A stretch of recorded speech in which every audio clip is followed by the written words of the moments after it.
انفال نفل کی جمع ہے. نفل اس اضافی انعام کو کہتے ہیں جو امیر المومنین یا امیر العساکر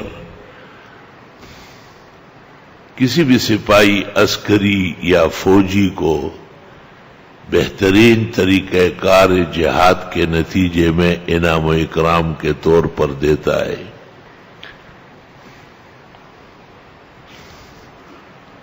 اس لیے نفل اس نماز کو کہتے ہیں جو فرضوں کے علاوہ ہے. علماء اطلاقاً جب 5 فریضے گنتے ہیں فجر ظہر عصر مغرب عشاء تو پھر سنن کو زوائد یا نوافل کہتے ہیں جن کو رواتب بھی کہتے ہیں. جب اصطلاحات بیان کرتے ہیں تو پھر فرماتے ہیں کہ زوائد مندوبات اور مستحبات کے زمرے میں ہیں اور مؤکدات سنن ہدا یہ زیادہ بڑھ کر ہے. محقق نے کہا ہے شرع ہدایہ میں کہ علماء تہجد کو نفل نہ کہیں سنت کہیں.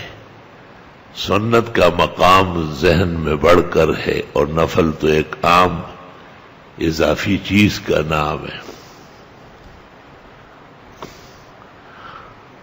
سنن ابی داؤد نسائی اور ترمذی میں ہے کہ قیامت کے دن جب سنن میں کمی کوتاہی ہوگی تو نوافل سے پوری ہوگی اور جب واجبات میں تو سنتوں سے اور جو فرائض و مکتوبات میں تو رواتب اور مؤکدات سے اس کی تکمیل و تتمیم و تدارک کیا جائے گا. بعض محدثین اور فقہاء کا خیال ہے کہ اگر ایمانیات میں بھی کچھ کمی کوتاہی ہو دیر سویر ہو درجات کچھ کم واقع ہو تو صدقات خیرات اور اس طرح نوافل اور دیگر جو اضافی حسنات ہیں یہ قائم مقام ہو جائیں گے. قاعدہ اسلام کے مطابق یہ نہیں ہو سکتا ہے کہ کسی کے سینکڑوں نفل کسی ایک رکعت فرض میں قبول ہو جائے یا کسی کے ہزاروں صدقات نفلیہ خیرات حسنات کسی زکوٰۃ فرض کا قائم مقام ہو جائے. فرائض یقینیات ہے اور قطعیات ہے اور وہی ایمانیات ہے. استاد اکبر شیخ اجل شارح البخاری و ترمذی حضرت اقدس حضرت مولانا محمد یوسف صاحب بنوری مرحوم نے اس مسئلے کو لکھا کہ قاعدہ اور اصطلاح تو یہی ہے باقی وفضل اللہ اعم وکرمہ اتم. خدا کا فضل و احسان کسی کا ساتھ دے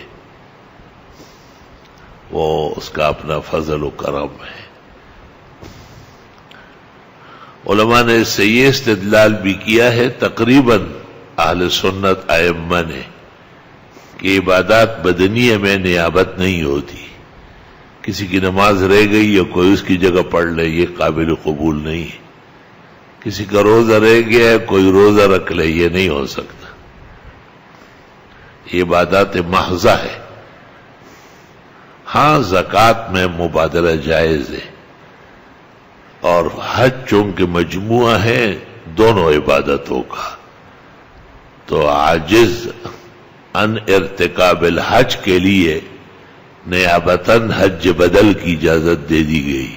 والمسائل متفرعہ فی الفروع لا طائل تحتها وفیہ کفایۃ للطالب واما المتعنت فلا يدری البحور والنہر.